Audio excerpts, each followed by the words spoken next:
안녕하세요. 한국전쟁 70주년을 맞이해서 저는 인천 미추홀구와 미추홀구를 경유해서 전쟁을 겪으신 6분을 모시고 면담을 담당했던 정민나입니다. 저는 구술하신 선생님들의 그 구술 체력 요약본과 구술자에 대한 느낌 그리고 구술 특성에 대해서 발표를 하도록 하겠습니다. 앞에서 발표하신 서은미 선생님처럼 제가 이제 PPT를 구성하지 않고 글로 이제 텍스트를 준비했습니다. 그래서 전문을 이제 읽지 않고 특이했던 부분, 중요한 부분, 그리고 인상 깊었던 부분을 짚어 나가면서 가급적이면 제한된 시간을 맞추도록 하겠습니다. 먼저 6.25 한국전쟁 아카이브 구축을 위한 구술체록은 인천문화재단 인천역사문화센터에서 인천역사자료 디지털 아카이브 사업의 일환으로 2019년 10월에서 11월 2달간 집중적으로 이루어졌습니다. 면담을 담당했던 저는 이 사업에서 평범한 사람들의 비범한 이야기라는 주제로 격동의 현대사를 살아온 사람들의 6.25와 관련된 체험담을 체록했습니다. 5분의 연구위원들이 인천광역시의 각 지역을 분담하여 구술 면담을 하게 되었는데 그중 제가 담당한 지역은 미추홀과 남동구 지역이었습니다. 구술자 6분 중 3분은 전쟁 시기 이북에서 넘어오는 과정에서 중구와 미추홀구를 거쳐 이주하였고 이 지역에서의 사건이나 경험이 많았기 때문에 저의 담당 구역에 포함하게 되었습니다. 하지만 면담이 처음부터 순조로웠던 것은 아닙니다. 한국전쟁 구술 체록에 응해줄 분들을 찾았을 때 선뜻 응해주시는 분들이 많지 않았습니다. 면담을 요구할 때 그들은 6.25가 민족상잔의 불행한 일이었기에 그 참혹한 기억을 떠올리기조차 싫다는 듯 손사래를 치면서 멀어져 갔습니다.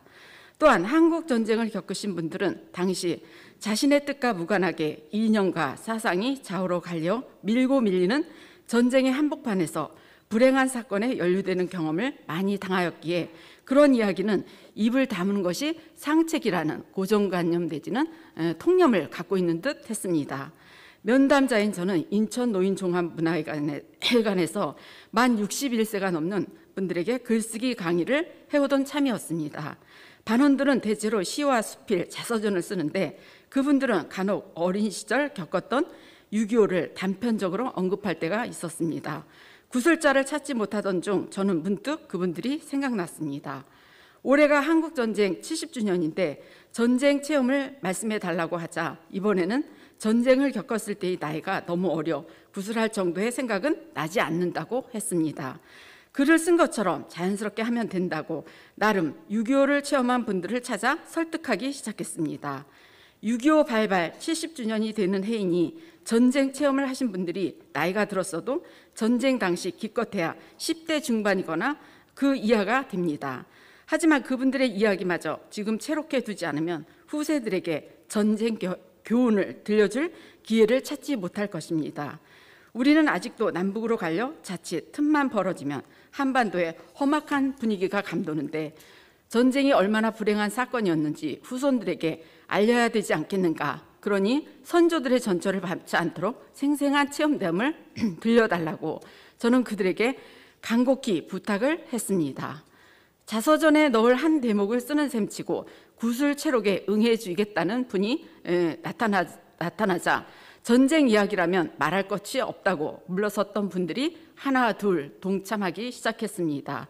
그리하여 70년간 금기시되었던 진지하고도 가슴 아픈 전쟁 이야기가 민간인들의 입에서 본물 터지듯 쏟아졌습니다. 구술자 선정 기준은 한정된 시간 관계상 생략하겠습니다. 그럼 지금부터 첫 번째 구술자 강 선생님의 구술 체록 내용을 소개하겠습니다. 구술자 대부분이 자신의 이름을 밝히는 것을 원치 않아서 제 마음대로 편의상 성 뒤에 선생님이라는 호칭을 붙여 부르도록 하겠습니다. 제가 면담한 6분의 구술자 중 유일한 여성분이었던 강 선생님은 인천여자고등학교에 재학 중 대한민국 제1기 여학생 의용대에 참전하게 됩니다. 구술자는 1950년 6월 26일 간석동에서 전쟁을 맞게 되는데 전쟁이 일어난 줄도 모르고 인천여고에 갔다가 그 사실을 알고 깜짝 놀랍니다. 집으로 돌아오려고 할 때 기차가 오잖아 집까지 걸어서 돌아왔습니다. 당시 간석동과 만수동 경계에 구술자 가게의 농장과 농막이 있었는데 그때 그녀의 가족들은 그 농막으로 피신을 했습니다. 전쟁이 일어났을 때 동네 처녀들도 몸을 숨기려고 구술자의 농막으로 왔습니다. 한국의 농가 구조상 숨을 곳이 마땅치 않았기에 외국 군인들이 마을에 들어오기만 하면 처녀들은 농막으로 뛰어들곤 했습니다. 주한 초등학교 옆쪽에서 섬유 공장을 하는 구술자의 선배 오빠가 있었는데 참전하려는 학생들은 그곳 지하에 모여 매일 회의를 거듭하며 출정 결의를 하곤 했습니다. 집에서 이 사실을 알고 전장으로 딸을 안 보내려고 했지만 결국 그녀는 사촌 동생 강아무개 씨와 함께 출정을 하게 됩니다.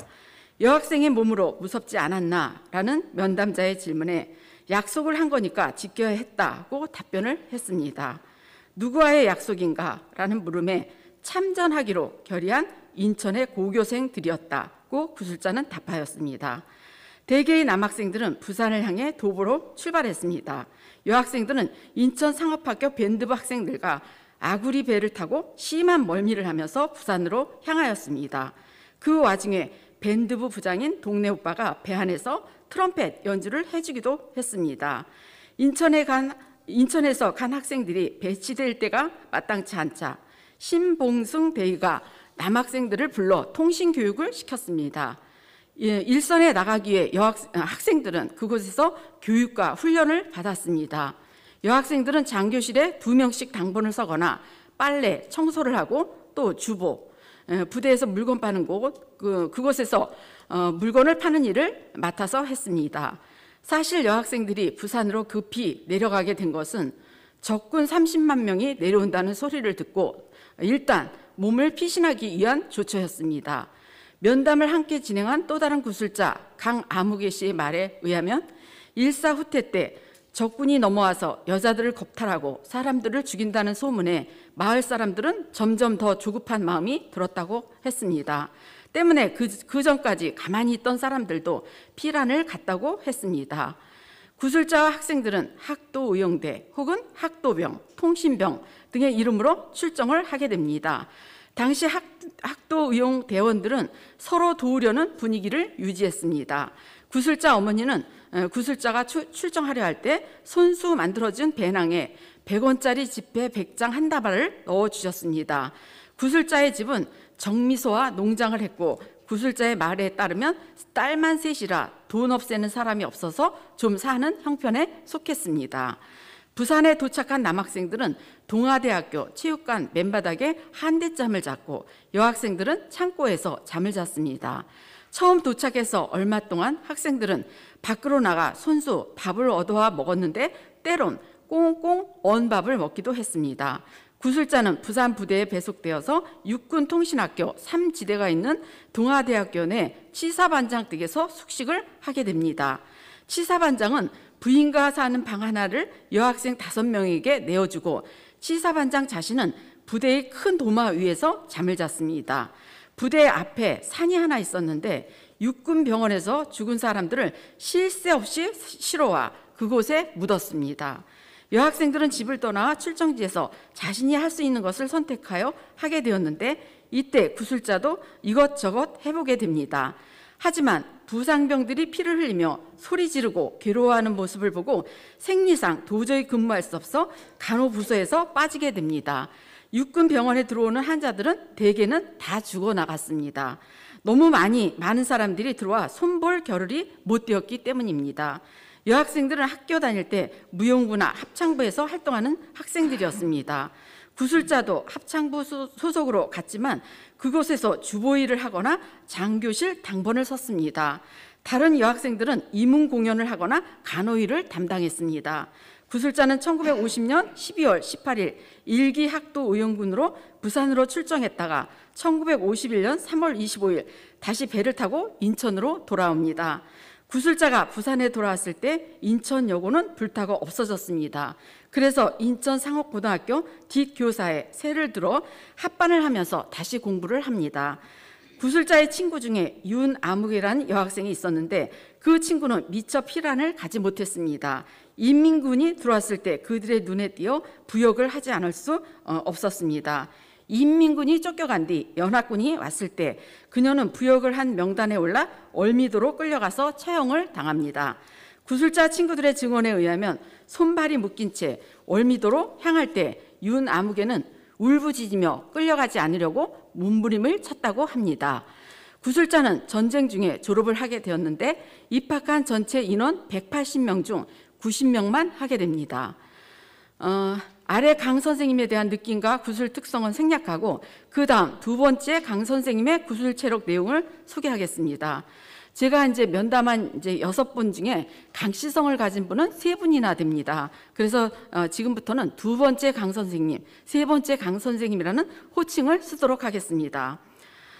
전쟁이 일어났던 1950년 두 번째 구술자인 강 선생님은 인천시 남구 숭이동 418번지에 살고 있었습니다. 그때 나이는 10살. 1950년 7월 초쯤 아침에 자고 있는데 따닥따닥 콩 튀기는 소리에 잠이 깼습니다. 하늘에 잠자리 비행기가 떠 있는데 거기서 총소리가 들렸습니다. 이때 전투경찰 2명이 인민군들이 쏘는 총에 맞아 죽는 모습을 보게 됩니다. 그때 소와 말이 이끄는 수레에 불량미와 무기를 싣고 인민군들이 부대에 들어가는 모습을 보게 됩니다. 학교에 가니까 강당에서 완장차고 까만 치마를 입은 여성 동맹원들이 남자아이들을 모두 교실에 집어넣었습니다. 군인도 있었고 보육조라고 하는 밀짚 모자를 쓴 남학생들도 있었습니다. 그들은 내일은 다들 모여서 좋은 노래 가르쳐 줄 테니까 학교에 오라고 했습니다. 철없는 구술자, 자신이 그렇게 표현한 말입니다만 그 구술자는 다음날 학교에 갔습니다. 반과 반 사이에 칸막이를 해서 이쪽과 저쪽에서 노래를 가르쳤는데 제대로 안 하는 놈은 굶을 테니까 정신 바짝 차려 노래하라고 하면서 그들은 칠판에다 노래 가사를 써 내려갔습니다. 노래를 잘하는 아이들은 집에 빨리 보내주었습니다. 담임 선생님은 옆에 가만히 서 있기만 했고 여성 동맹원들과 남자 군인이 큰 막대기를 들고 장군의 노래를 가르쳤습니다. 구술자는 너무 어려서 이 나라가 지금 어떻게 되어가는지 알지 못했습니다. 그래서 인민군이 가르치는 장군의 노래 아침해와 같은 군가와 북한 애국가를 신나게 따라 불렀습니다. 구술자는 그 가사 곡이 지금까지 잊히지 않고 생생히 기억난다고 하였습니다. 구술자는 일사후퇴 때 17살 위인 큰 누나와 공주로 피난을 가게 됩니다. 가족이 멀리 움직이려면 돈도 모자라고 누나가 처녀니까 안심이 안 돼요. 부모님은 동생인 구술자만 동행시켰습니다. 6.25 당시 구술자의 남은 가족도 피란을 갔는데 이모님이 살고 있는 지금의 인천문학경기장 근방인 신비마을이었습니다. 9.28 수복 이후 인민군은 전혀 보이지 않고 전시 같은 느낌도 들지 않았습니다. 하지만 중공군이 넘어올 때는 전투기 같은 것이 새까맣게 줄을 지었습니다. 구술자는 평택쯤에서 하얀 두루마기 옷을 입은 중공군과 맞닥뜨렸습니다. 대대 정도의 군인들이 질서정연하게 진군하는 한편에서 구술자와 다른 피난민의 그 행렬도 나란하게 움직였습니다. 구술자는 공주에서 누나가 운영하는 미장원에서 숙식을 하게 됩니다. 잠은 미장원 의자에서 잤습니다. 피란지에서 5, 6개월 있다가 부평집으로 다시 돌아오는데 이때는 전쟁으로 망가진 숭이동 집을 포기하고 부평집으로 이사를 가게 됩니다. 이때 구술자는 부평서 초등학교 2학년으로 들어갑니다. 책상과 의자가 제대로 갇혀 있지 않으니 각자 사과 개짝이나 밥상을 가져와 책상 삼아 공부를 합니다. 그렇지 않은 학생들은 바닥에 엎드려 공부를 합니다. 학업이 끝나면 부평 상거리에 있는 탱크 속에 들어가 동네 친구들과 놀았습니다. 구술자가 동네에 뿌려진 삐라를 주워와 이야기를 할 것 같으면 형이나 누나들은 아이들이 정치 얘기를 허투루 하다가 크게 매맞는다는 소리를 들었습니다. 삐라에 적힌 내용은 전쟁을 선동하거나 북조선을 찬양하는 내용들이 실려 있었습니다. 1953년 7월 전쟁이 끝날 즈음 한밤중에 거제도 포로 수용소에서 석방된 죄수들이 시끄럽게 떠드는 소리가 라디오에서 흘러나왔습니다. 그리고 밤중인지 새벽인지 새까만 옷을 입은 구술자의 형이 집으로 돌아왔습니다. 구술자 형은 공업고등학교를 나와 용유도에서 초등학교 교사를 하다가 인민군으로 끌려갑니다. 그는 거제 포로 수용소에서 나와 다시 장교로 군대에 입대하여 국군 중위로 제대를 합니다. 다음은 두 번째 구술자 강 선생님에 대한 느낌, 그리고 이제 구술 특성 중에 인상적이었던 부분만 이제 간추려 말한다면 다음과 같습니다. 저는 구술자에게 이제 전쟁 중에 혹시 슬프거나 무섭거나 화가 난 적은 없었는가라는 질문을 했습니다. 그는 즉각적으로 없었다고 대답을 했습니다. 피란을 가면서 남하하는 중공군과 나란히 비껴갔는데 그때의 정황을 물었을 때도 이동하는 중공군들의 그 군복이 흰색이었고 그날 흰눈이 많이 내렸다고 간단히 말을 했습니다. 특별히 남는 어떤 느낌이 없었다고 했습니다. 짧은 피란지 생활에서 어린 나이였던 구술자는 엿장사를 하기도 하고 혼자 떠돌아다니다 금강 강물에 빠지기도 합니다. 떠내려가는 그를 누군가 구해 주었는데 피란지에서 미용실을 어렵게 운영하던 누나는 그 사람에게 살해를 했지만 구술자는 17살 위인 누나에게 매를 맞습니다. 개구쟁이 구술자는 피란지에서 돌아와 학교에서 선생님한테도 자주 매를 맞습니다. 그 이유를 듣다 보면 바스콘셀레소의 나라임 오렌지 나무에 나오는 어린 개구쟁이 친구 제제가 연상됩니다.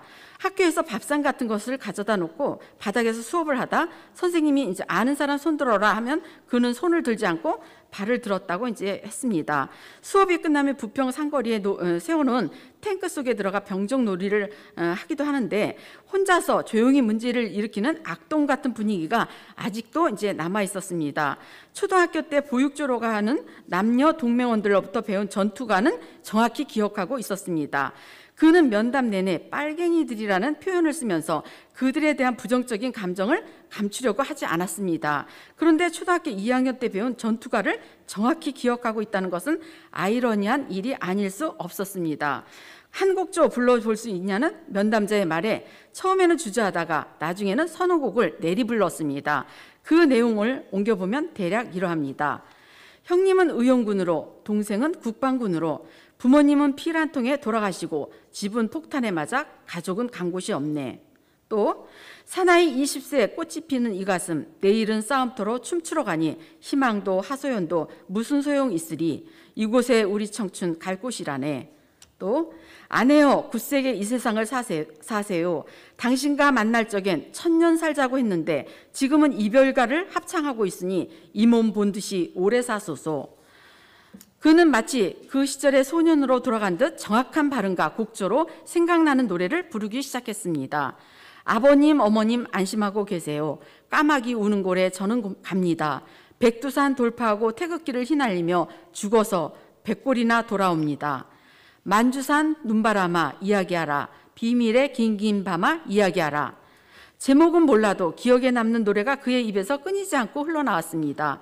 티를 안 내지만 잊어버리지는 않아요. 그거 2번 배워요? 한 번 들으면 그만이지? 피란을 가기 전이나 혹은 피란지에서 건물이 파손되거나 하는 전쟁의 별다른 기억은 갖고 있지 않은 구술자가 어렸을 때 배운 전투가를 정확히 기억하고 있다는 것에 기묘한 느낌마저 들었습니다. 다음은 구술자 신 선생님의 구술체록 내용을 소개하겠습니다.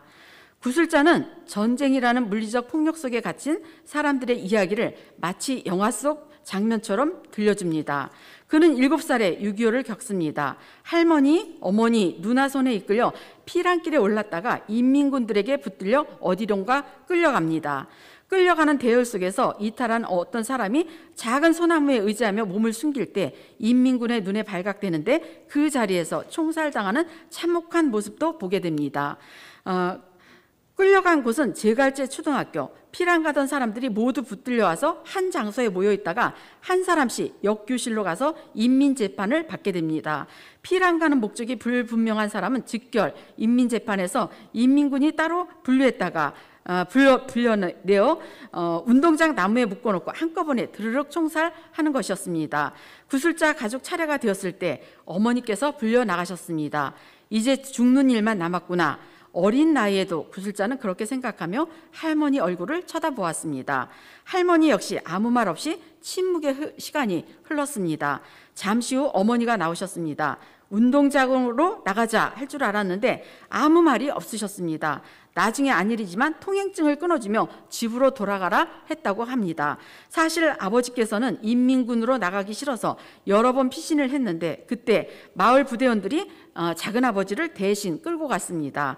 작은아버지는 끌려가다 탈출하여 다리가 부러지기도 했습니다. 피해 다니던 아버지는 결국 붙들려 인민군이 됩니다. 인민재판 때 어머니가 기지를 발휘해 남편이 인민군으로 나갔는데 아무 소식이 없고 남들이 피란 간다고 해서 불안하여 우리도 피란을 가게 되었다고 진술을 했습니다. 풀려난 구술자 가족은 며칠 있다가 다시 피란길에 올랐습니다. 그때는 공산당 감시가 심하지 않았습니다. 2달이면 종전된다는 말을 믿고 가까운 창년도로 갔습니다. 작은 어머니도 구술자 집에 와 계셨는데 그 섬에서 외지 사람은 함께 있지 못하게 하여 작은 어머니는 집으로 돌려보냅니다. 구술자 가족은 작은 아버지가 계신 기린도로 다시 피란을 갔습니다. 이때 구술자는 아침 저녁으로 밥 입는 냄새에 허기진 배를 달래야 하는 것이 너무나 힘이 들었습니다. 1951년 일사후퇴 때 순이도로 와서 인천 오는 배를 탔는데 구술자는 멀미를 하여 인천 팔부두에 내렸을 때 하늘이 노랗게 보였습니다. 그들이 찾아간 곳은 폭격 후 천장이 뚫린 만석동의 어느 창고였습니다. 그곳에서 가마니를 깔고 자는데 어린 나이에도 이것이 이제 나의 터전이구나 라는 생각이 들었습니다. 구술자는 아버지와의 이별을 애도할 틈도 없이 피난살이에 가난과 고달픔을 겪게 됩니다. 다음 내용은 이제 피난 생활의 어려움을 담은 이야기인데 제한된 시간 관계상 생략합니다. 다만 전쟁 시기 유민 생활을 하는데 다른 구술자와 그것이 이제 차별점을 가지기에 소개를 하겠습니다. 정부에서 피라민에게 집을 지어준다 하여 구술자와 그의 가족은 1954년부터 55년도까지 지금의 인천 인하대학교 자리인 용현동에 살게 됩니다. 정부는 일자형으로 지어진 한 집에 2가구가 살도록 50채를 지어주었습니다. 배급은 미국에서 원조해주는 대충자금을 받아 밀, 보리, 옥수수 가루를 받게 되었습니다. 어머니가 옥수수 가루로 밥을 해서 도시락을 싸주시면 학교에서 아이들이 한금덩어리 떡이라고 놀렸습니다. 용현동에서 2년을 사니 정부에서 이 동네는 자립했다 판단하고 다른 지역에 난민촌을 만들었습니다. 구술자 가족은 그때까지도 자립을 하지 못해서 난민촌이 생길 때마다 그 지역으로 이사를 가게 됩니다. 56년부터 57년까지 십정동에서 살았습니다. 지금의 동암역 남쪽 마을이었습니다. 이때 구술자는 주안초등학교에 다녔습니다. 십정동에서 부평 상거리를 지나는 곳에 문둥이촌이 있었는데 이곳에서 사람들이 아이의 간을 빼먹는다는 소문을 듣고 학생들은 뭉쳐서 학교에 갔다 집으로 돌아오곤 했습니다. 이렇게 흉흉한 분위기 속에서 구술자의 가난한 유민의 삶은 이어졌습니다. 배급이 떨어지면 집시처럼 옮겨가야 하는 처지는 여전하여 58년부터는 마지막 난민촌인 서울 삼양동으로 이사를 갑니다. 구술자의 이야기를 채록하는 동안 면담자는 전쟁 자체의 폭력성과 비례하여 드러나는 그들의 삶이 무인간적 상태의 어떤 것이라는 생각을 갖게 하였습니다. 신성한 생명감이 사라진 전쟁의 한가운데서 실향한 사람들의 끝없는 길 위의 삶은 살아있는 느낌이 전혀 들지 않았습니다. 역사라는 큰 힘에 부침하는 불행한 사람들이 시체처럼 길 위를 걸어다니는 느낌이 들었습니다.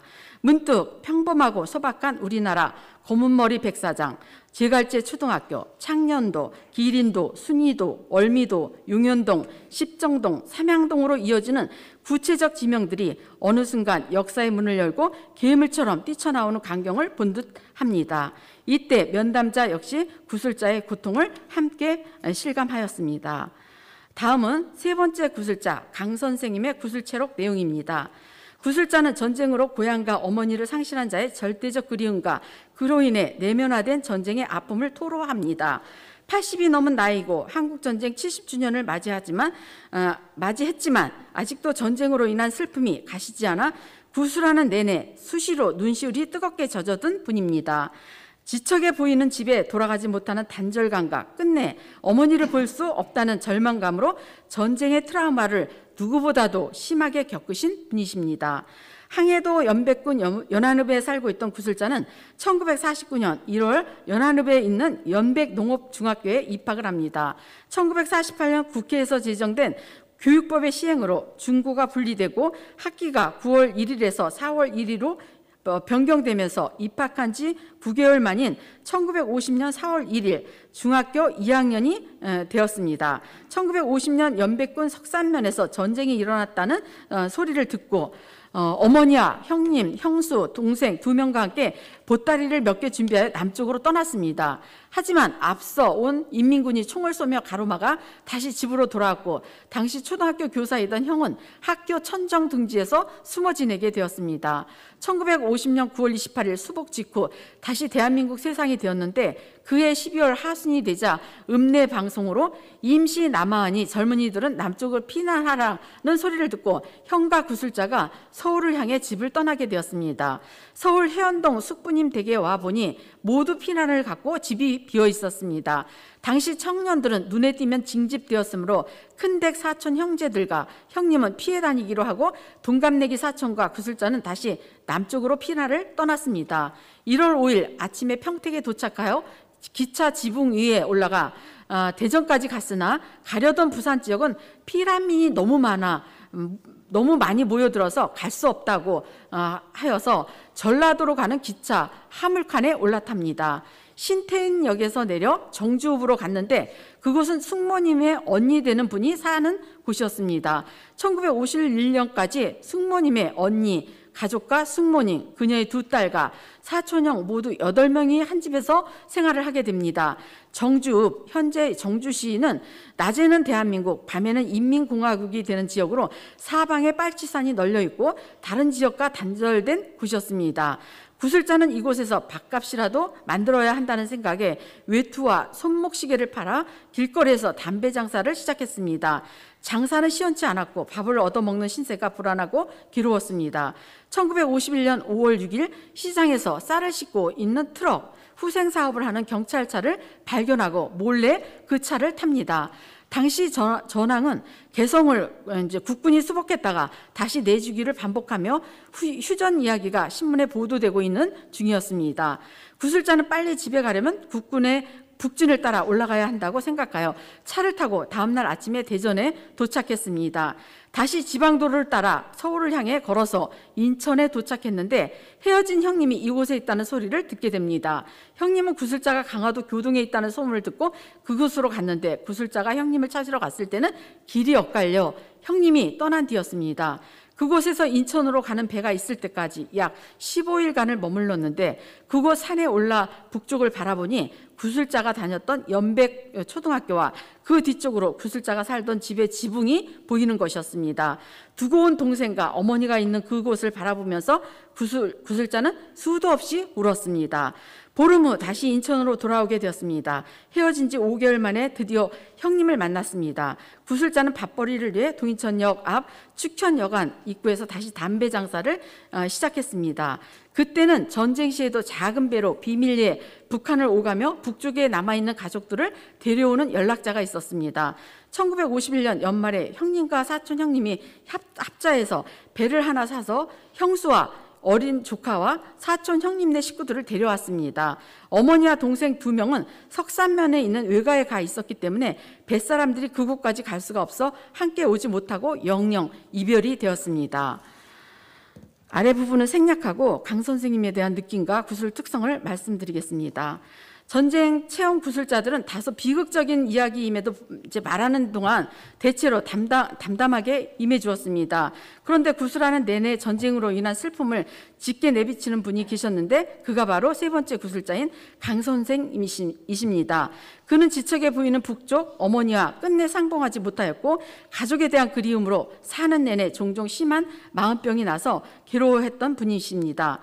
전쟁 시기 북쪽 가족을 데려오기 위해 여러 사람이 합자해서 배를 샀고 남한에 모인 사람들의 기대를 한껏 받으며 그들은 성공적으로 인천에 도착했습니다.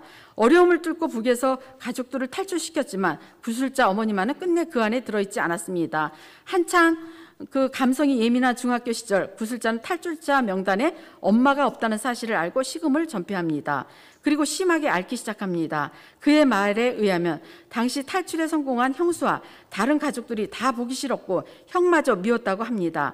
하지만 형수의 변함없는 따뜻한 마음에 차차 마음을 고쳐 먹습니다. 그는 이게 내 잘못도 아니고 형 잘못도 아니고 형수 잘못도 아니지 않는가.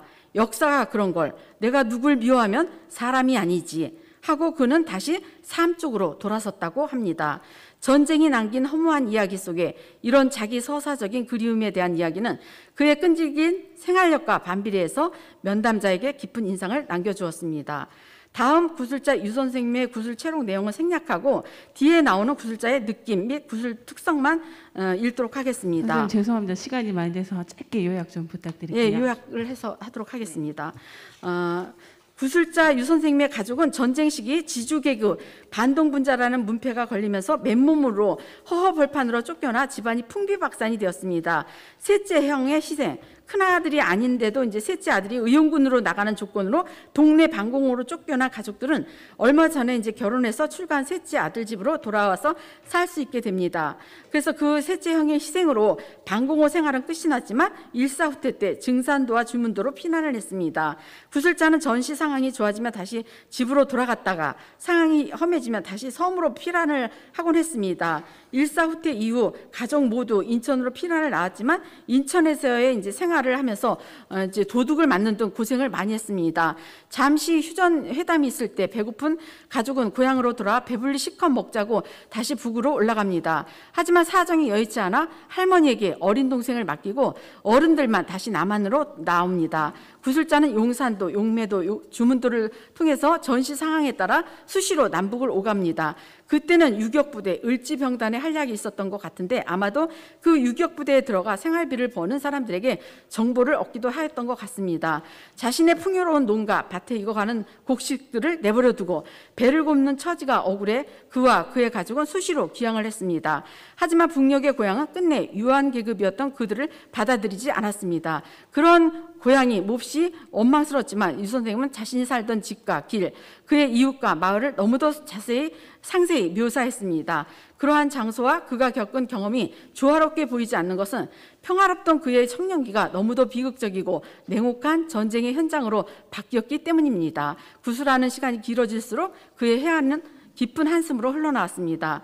다음은 마지막 구술자 성 선생님의 구술 채록 내용을 소개하겠습니다. 선생님 죄송합니다. 마지막 구술자까지 다 하기에는 혹시 한 2분 정도 요약 가능하실까요? 네네.